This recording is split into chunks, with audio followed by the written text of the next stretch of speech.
Hello everyone, good morning. কেমন আছো সবাই? আশা করি সবাই অনেক ভালো আছো আর সুস্থ আছো, আর আমিও ভালো আছি। দেখো সকাল সকাল উঠে একদম ফ্রেশ হয়ে রান্নাঘরে চলে এসেছি আর এখন বসে বসে আটা মাখছি।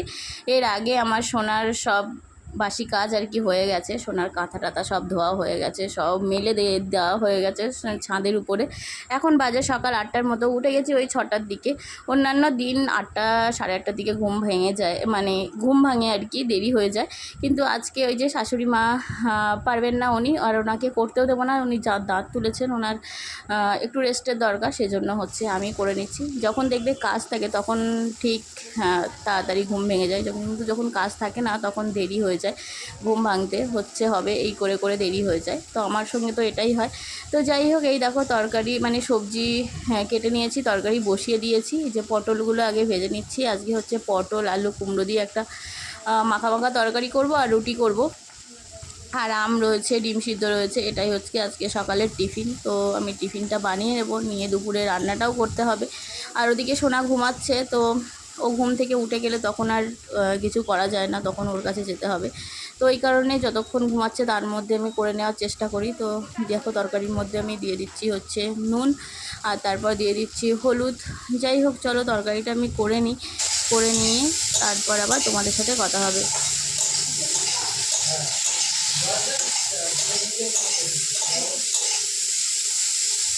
সকালের পাট চুকে গেছে, এবার দুপুরের জন্য তোড়জোড় হচ্ছে। তো আজকে এনেছিল রুই মাছ, ছোট রুই। তো ওই ছোট রুই মাছটাকে ভাজা করছি, আর এই যে পটল দিয়ে, পটলটা ভিজিয়ে রেখে দিয়েছি, পটল দিয়ে আলু দিয়ে রান্না করব। আর এই যে ভাতটাও আমার করা হয়ে গেছে।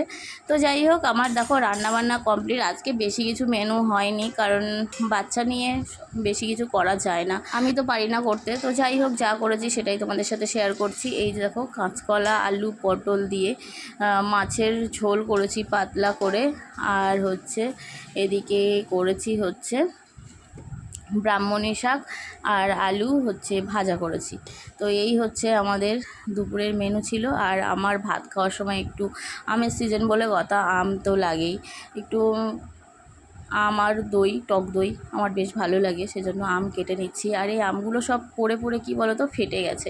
তো ভাবলাম সব আমগুলো কাটি, যে যা খাবে খাবে, কারণ নষ্ট হয়ে যাবে থাকলে ওইভাবে। তো এই যে আম কাটা হয়ে গেছে, এবার দুপুরের খাওয়া দাওয়া আমরা কমপ্লিট করব। তো সন্ধেবেলা দেখো সোনার জন্য একটুখানি নিম পাতা আর হলুদ দিয়ে সর্ষের তেল দিয়ে একটা তেল বানাচ্ছি। অনেকে সর্ষের তেল বাচ্চাদের ব্যবহার করে না, আর ডাক্তারও দিতে বারণ করে, কিন্তু আমি প্রথম আমার সোনার গায়ে এই তেলটা আমি দিয়ে রেখেছি। খুব ভালো শ্যুট করে, কোনো অসুবিধা হয় না, র্যাশ বেরোয় না বা কোনো অসুবিধা হয় না। সেই জন্য আমি এই তেলটা ব্যবহার করি সোনার ছোট্ট থেকেই। তো এই তেলটা ফুরিয়ে গেছিলো, তাই এই তেলটা আমি বানিয়ে নিচ্ছি।